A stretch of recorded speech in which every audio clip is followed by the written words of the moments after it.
Hello, everyone. Welcome to the Gaby U Show. I am your host, Gaby U, and today I have an amazing guest, Tateisha. And before we go into our topic today, I'm going to tell you some things about her. Tateisha Perry is the mother of 18-year-old triplets and an 11-year-old son. She founded the Triplet Connection LLC in 2017, where she uses her voice as a motivational speaker to uplift, empower, and motivate others. Tateisha has spoken at several events, including Magnify Your Essence Conference and Expo, where she was a speaker and an ambassador. Tateisha has spoken also at conferences, fairs, expos, anywhere she can use her voice to empower someone else. She's also a non-nonsense life coach that helps people see their full potential through her social media platform on Instagram and one-on-one coaching. She is also a licensed realtor in the state of Connecticut, where she uses her experiences to help families find their dream homes. She does debt elimination services that help people pay off their mortgages, student loans, or any other bills in a faster time and eliminating years off their bill. She also works full-time in the human service field, where she is a case manager in a day program that serves individuals with disabilities. And she has been in this human service field for 20 years. She is also a certified trainer in abuse and neglect, dysphagia, fire safety, American Disability Act, and water safety. She was most recently appointed by her local mayor to sit on the Person on Disability Committee. She was appointed also on the roofing committee of two of the local elementary schools. She earned a bachelor's in science in business management from New England Institute of Technology in Warwick, Rhode Island. She earned her master's in marriage and family therapy from Central Connecticut State University in New Britain. She's also a graduate of the Side Street to Main Street 10-week. She's a graduate of the Side Street to Main Street, a 10-week course offered through her local Chamber of Commerce. And she earned the Family Development Credential through the Connecticut Family Development Institute. She's an alumni of her local Parent Leadership Training Institute, and she is a leader that sets an example through her own life experiences. And that is Tateisha Perry for you. Welcome, Tateisha, to the Gaby U Show. Thanks. Yes, so we have all these things about you. There's a lot of them, right? You busy woman. I try. Yeah, I don't know. It's I know people like, how does she do it with triplets and like 4 kids and have triplets, It's the whole I have 4 kids, but you having them triplets and then one, I don't know. We'll know more about this today. Yeah, so Tateisha, I want to start out with some of my questions. I call them my icebreaker questions, which I ask all my guests before we really go into our discussion. The first one I want to ask you is, what is your favorite food?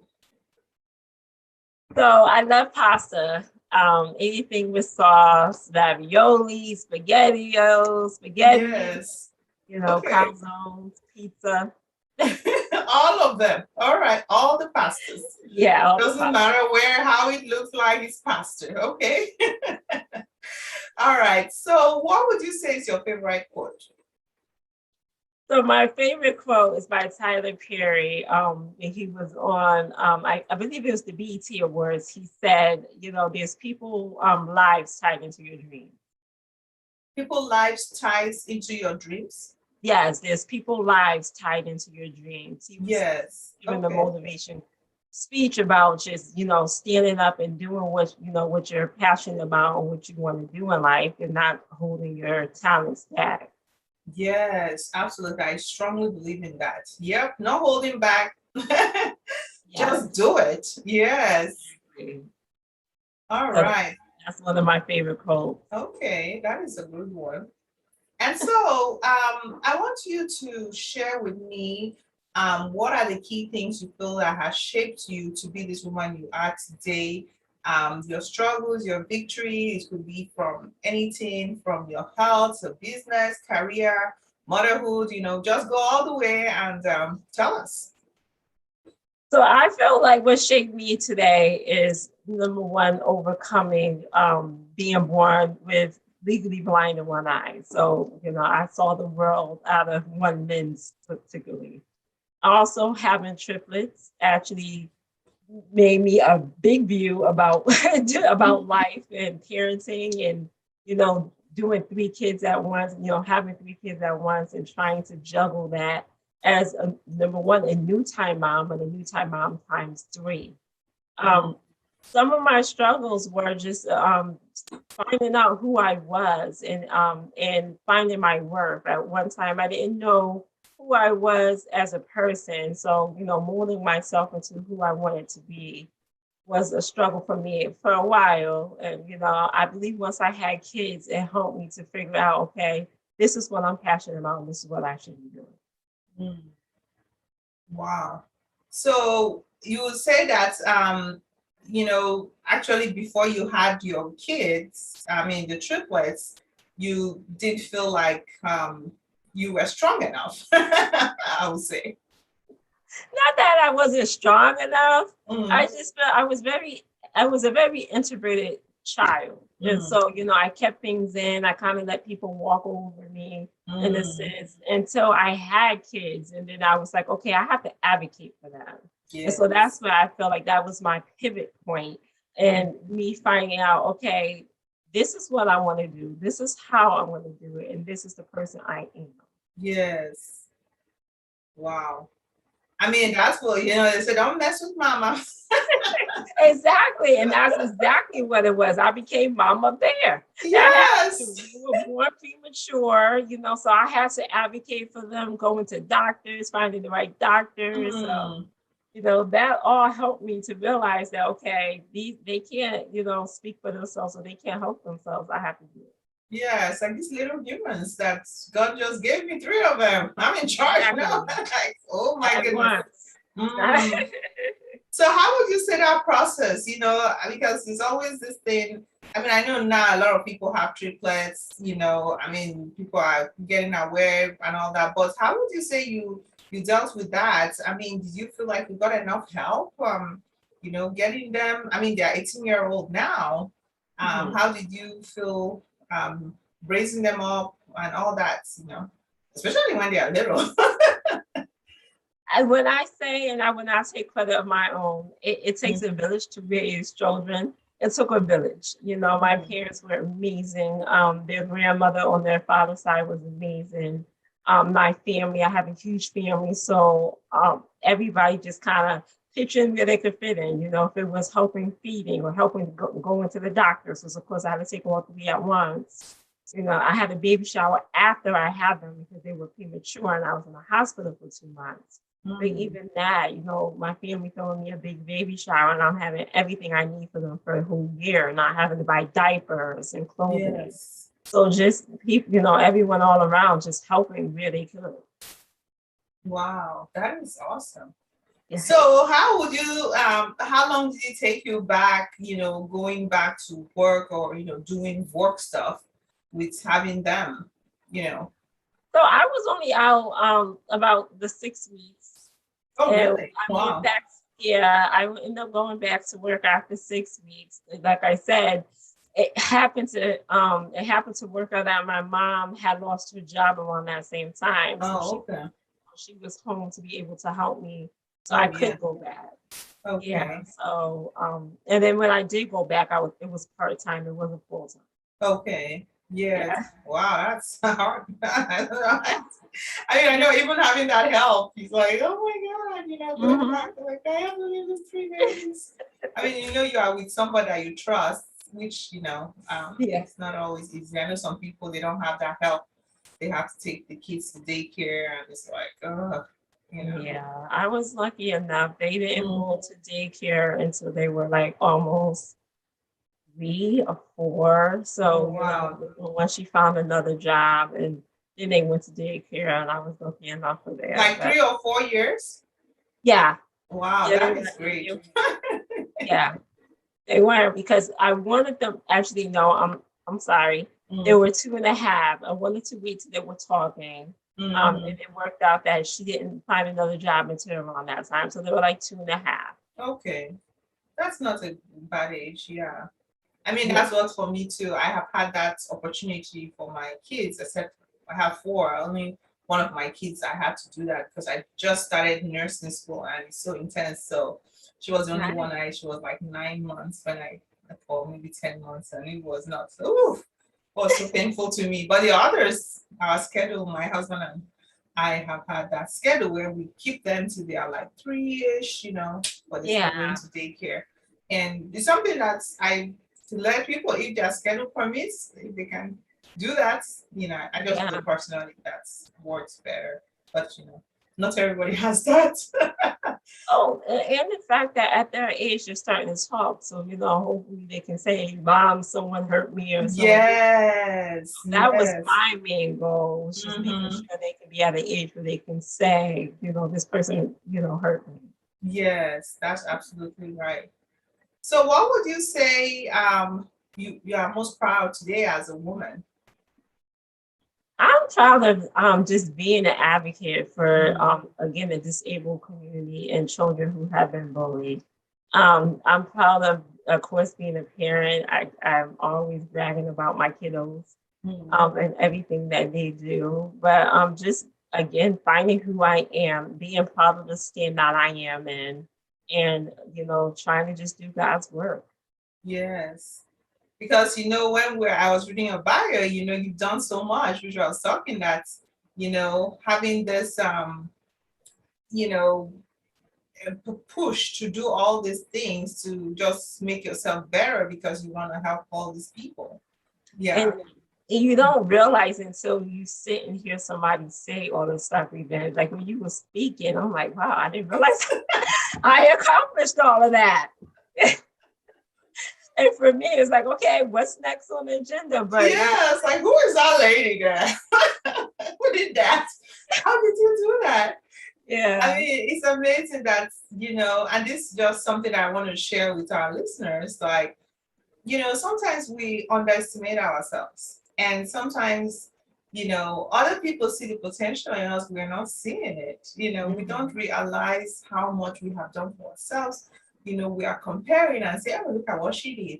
And that other person is also trying, maybe you're there trying to jealous of somebody and somebody else is jealous of you, like, oh, how she did, So everybody has their own lane, they all have their own exam, don't compare yourself to people. I mean, it's something that I struggle with that, I'm better in that. A lot of us who struggle, we're always comparing other people. The best thing is to compare yourself. What were you yesterday to how you were today? What you are today, what you'll be tomorrow. That is the best. That is, compare yourself to the other self, not other people. Exactly. Yeah. I totally agree with what you're saying. And I used to do that. Like social media, I feel like can be great, but then at times it can be terrible because you can go on and see someone accomplish something. It's like, oh, well, this person got it all together. And like you said, you're comparing, and it's like, wait a minute, I'm great. I'm doing amazing things. Like I'm not, that's that person's blessing. I have my own blessing. Yes. Realizing that and just really taking that on and saying that I'm doing great things, Yes. And like you said, just competing with yourself. So how can I be better than I was yesterday? Yes. And that's the thing that's, I know some people, that's why they don't like social media. But it's a tool that if you use it well, it's good, Yeah. And yeah, I love social media. I take breaks from it sometimes, like, okay, hey, bye social media for a moment, which is something I highly recommend. And that is the things, I mean, sometimes the stuff people are showing on social media is their highlights. There are sometimes, I would post, and a lot of people do that too. I would post a very happy picture and all that, and it might be my most dreadful or sad day. But, I am posting that picture maybe because I just want to be happy or see something. Exactly. But, and this comes talking about social media. This is one thing I have also, talked to some of my friends and all that. that, when you see people in social media, especially when you are a friend to somebody and you have their phone number, you know where they live, call them. Sometimes.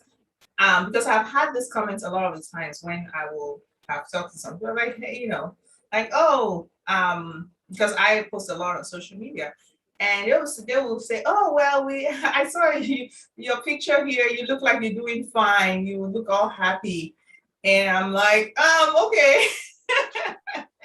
Don't depend all that. If you have your phone number, if you know where they live, check on them, call them in COVID times, call them. If you have their phone number, because of course you have some of your friends on social media, which they are just social media. You don't have their phone number. But if you have their phone number, rather check them through phone, text them, or send a private message, which you can use on Facebook or Instagram. Don't just assume like, oh, they posted this happy picture, oh, they're fine. You people are fighting battles every day. They are. And I can be very transparent in saying that I am guilty of that. I will see somebody and be like, oh, that they're doing fine, and come to find out you heard that if they're battling something, like when you could have just picked up your phone and say, how are you doing? Yes.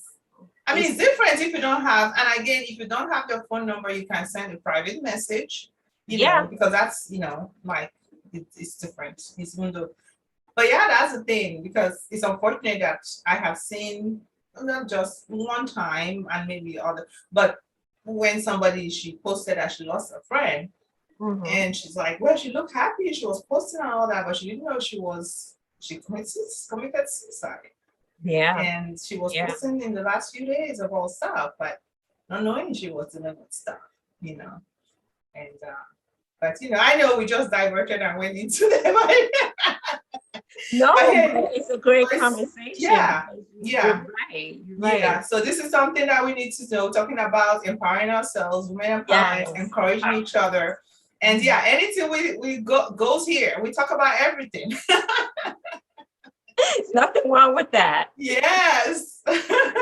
So talking about, encouraging people, what are some of the words you want to encourage our listeners today?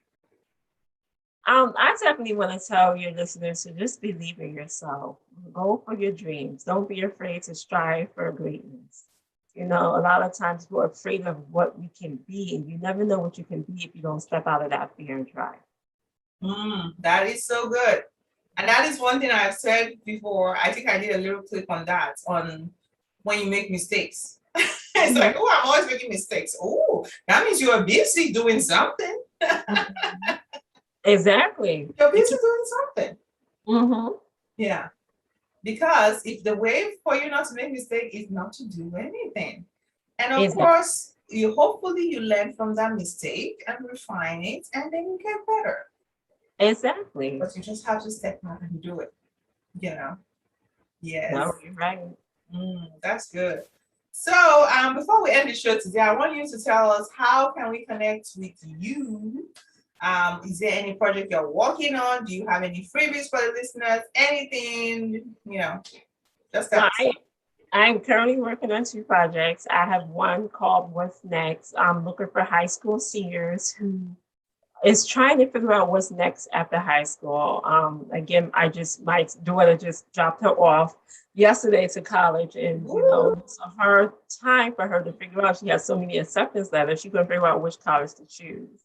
And so that sparked my idea, of me doing this doing this project for seniors, to kind of just help them brainstorm and see if college is for me. If not, what is next for me? Yes. So that's one project I'm doing. Another project I'm doing is called Dear Mr. X. It's a course that I put together on the NYE Institute, and it talks about, healing from the inside out from a breakup. So those are my 2 projects, and you can reach me at the triplets, so TRIPLET Connection at gmail.com. So the Triplet Connection at gmail.com. Okay. And you are on are you on Facebook and Instagram? I am on Facebook and Instagram. My Facebook handle is at the Triplet Connection LLC. And my Instagram handle is the Triplet Connection. Okay. All right. And so I'm going to have all this. If it's on YouTube, I will have it on the description area. And if it's on podcasts, on Apple, Spotify, I will have it on the show notes so that you guys can see that and connect with her. You know, I might have to sign up my daughter. One of my daughters going to college next year, so maybe we'll have to look into that. Yes, I would definitely love to help her figure out where she wants to go and what she wants to do. Yes, because it's online, it's virtual, so anywhere. It is. It's online, 100% virtual, so you could be anywhere in the world. I'm sorry, I should have said that. And it's one fee, and it's multiple sessions from October to March. Okay, that's take great. As many sessions as you want. If you want to take one session and you figured it out after that one session, that's fine too. Okay, that's great. So you guys need to check it out. You guys go having your kids going to college, you know, to make it much easier for you. That is great. Well, thank you so much for coming today. And yes, Gabby, thank you for having me. Yes. So I'm going to end this episode with my favorite quote from Maya Angelou that says, when you know better, you do better. All right, guys. See you. Bye. Have a great day, guys.